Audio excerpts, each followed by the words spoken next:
What do you do when a tsunami like AI crashes into your business and wipes out half your income? If AI is killing your business right now, today we're going to talk about what to do about it.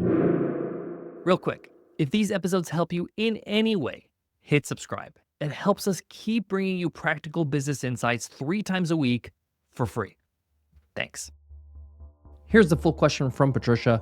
Hey Omar, love the show. I've been a freelance copywriter for over 15 years, but this past year, my business has taken a nosedive. Down 50% in revenue, I'm seeing more and more clients either stop working with me or say they're using AI tools instead. I don't know what to do. This is all I've done my whole career. Any advice would help. Thanks, Patricia. Thank you, Patricia, for asking this question, for being vulnerable, for being open enough to ask this powerful question, because you're not only gonna get some help from me, but you're gonna help other people in the process through this episode. Let's break this down into 3 parts. Number 1, why this is happening.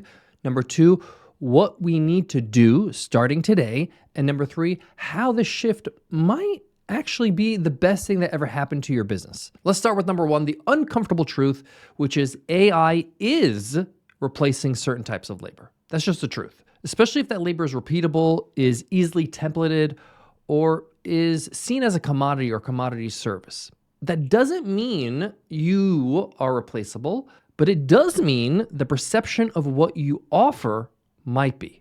Do you see what I'm talking about here? Do you see the difference? Perception is what matters, and perception is what clients base their decisions on. So for example, if a client thinks, I just need some quick sales copy for my landing page so I could sell my online course, they're not thinking strategy, they're not thinking nuance, they're not thinking psychology, they're thinking speed and savings and let's get this thing done with. So what do? They open up ChatGPT, they type, write me a high converting landing page for my online course, and then boom, in 60 seconds, they have their copy. Is it great copy? Probably not, but it's fast and it's good enough for someone who doesn't know what actually good looks like. They don't know what professional looks like. They don't know what they don't know. You're not losing business to AI. You're losing business to perceived good enoughness. And that's something you can fight back against. There's a difference here. You have to see it, that people are uneducated about what you actually offer versus what they're getting with AI. So we're gonna have to fill in that gap, and I'm gonna show you how. That leads me to the next part. Let's talk some tactics, because you don't need hope, you need an actual plan to move forward. So step 1 when it comes to action is reposition what you offer. Right now, people think you write words, but that's not what great copywriters actually do. Great copywriters actually sell. You are selling conversion rates. You are selling audience psychology. You are selling message marketing fit. You are selling confidence in launching. You are selling sales, right? Making money. Start packaging your services as outcomes, not tasks. Time out, guys. This is so important. We have to really, really make sure everybody's on the same page. You're getting this, okay? Stop selling, I will write you emails, because they will think, oh, they're gonna write me emails, I can get ChatGPT to write me emails. That's not what you're selling. You will sell an outcome, okay? So for example, I will craft an email sequence that generates $10,000 in sales from your first or next product launch using data-backed persuasion, storytelling, and conversion psychology. They're not getting a bunch of copy. They're getting some emails that will result in $10,000 in sales. That's what they're buying, really, the sales. No AI can promise that with real accountability. You can. You could price it that way. Like, if you don't get X amount in sales or you don't get a sale from my copy, then I'll give you my money back. AI can't guarantee that. And now, when you put that guarantee, they are not looking at emails anymore. They're looking at the result. You're getting them a result. The result is guaranteed, and therefore it's a no-brainer. Now, you might be thinking, well, how do I make sure that I can guarantee that result? Well, number 1, you got to qualify these customers to make sure you can, make sure they have a good enough email list, the product is good enough,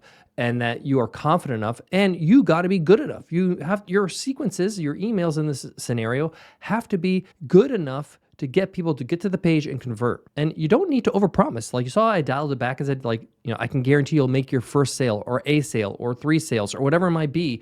The point here is that, if they see that, hey, 1 sale is equal to the price of your service, then it's a no-brainer. I will definitely do this if the guarantee holds up. Step 2 in taking action is use AI better than your clients. You don't beat AI by ignoring it. It's not going anywhere. It's just becoming more and more prevalent, and you beat it by mastering it. Clients that are using ChatGPT, for example, are doing it badly, okay? They don't know how to construct the right prompts.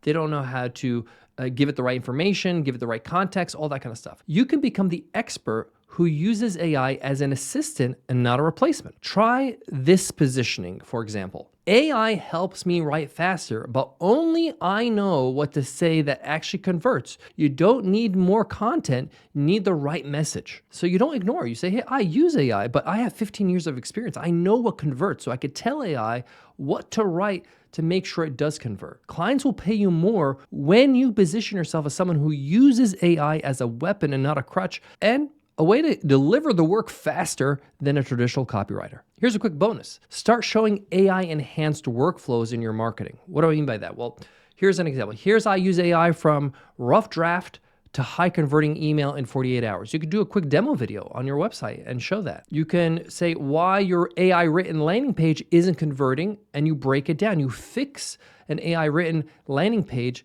by using your expertise and your knowledge and your experience. And don't worry, you're not giving away any trade secrets here, because every page is going to be dependent on the product, the service, the audience. It's going to be specific to that page. They can't just use your example on their own business. This builds authority and flips the narrative immediately. Step 3 in taking action, you want to productize a service that solves a bigger pain. What do I mean by that? Well, freelancers lose deals to AI all day long because product creators gain leverage. You want to create a product and not a service. So for example, instead of like a one-on-one copywriting session that you'd get paid hourly for, you want to create a product around that where it's like a copy review hotline, right? Where it's $99 for people to submit an AI written copy and get your personalized feedback in a Loom video. So it's a one-shot product. They pay $99 and they get something in return. This is just an example. Prices can change. You could do whatever you want. Or like a launch copy accelerator, a 2-week sprint for course creators trying to sell their course. You write all their launch assets in a bundle where you just basically send or ask them for the link to the product page or the sales page, and you go ahead and write everything for them. If you're picking up what I'm saying here, you want to make offers about transformation, not just the deliverables. What's the end result? And more importantly, sell what AI can't, right? Which is your insights, your expertise, your ability to tweak based on what information you give them without them just kind of bugging out. AI is not very good at nuance. And again, AI won't guarantee anything. So if you could put your reputation behind yourself and say, hey, I'm going to provide this service, I'm going to see it through, I'm going to make sure you get your first sale, that is something AI will never do. All right, here's the real opportunity for Patricia and everybody else who's in the same spot. This AI shift forces you to evolve from being just a service provider to become a strategic entrepreneur. This forces you to stop trading time for money, gig work, and start seeing yourself as a business that sells products that actually sells a result, an outcome. Okay, we're not selling, again, hours anymore. Why am I stressing this so much? Because the truth is, a client won't pay $2,000 for a sales page anymore. It just won't happen anymore. But they will pay $2,000 to go from an idea to launch with someone they trust, someone that's going to help them launch their product. That's a result. People don't want words. They want certainty. They want confidence. They want guidance. This is your moment to evolve from a writer to a conversion strategist. By the way, that's what you always have been, but now you're reframing it so people can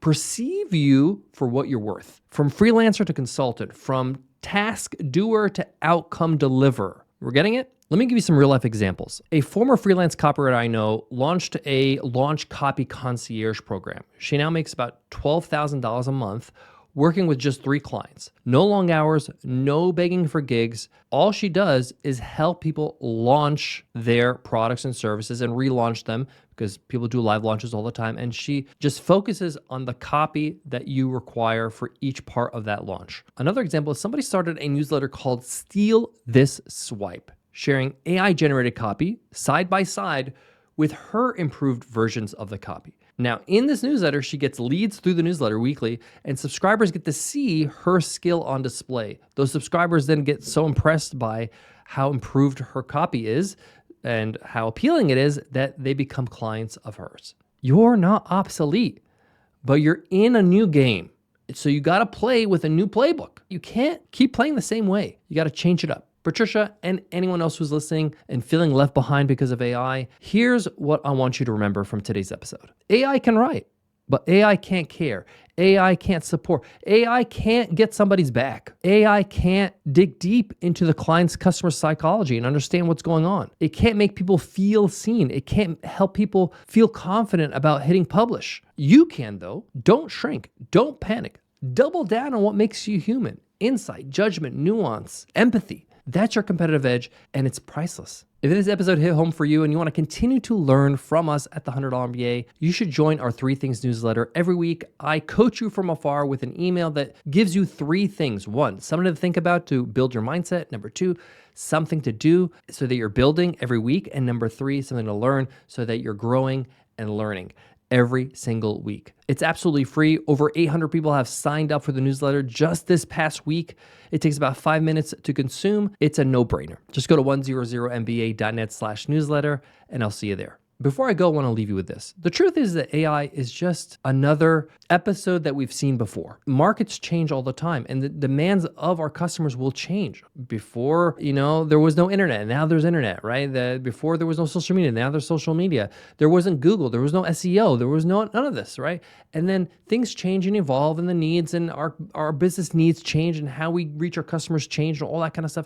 And one of the skills as an entrepreneur that we always have to possess is always be willing to learn, always be willing to change and to grow. And as long as you have that curiosity and willing to pivot and to learn and to improve and to change your business based on what your audience needs, you're going to be all right. This is just one of many changes that are going to happen. AI is not the last change. There's going to be other changes that we don't perceive right yet. But just understand that this is a journey. This is an adventure. And this is part of being an entrepreneur. And that's part of the fun, is that it never gets boring because things are always changing. All right. I'll check you in the next one. Take care.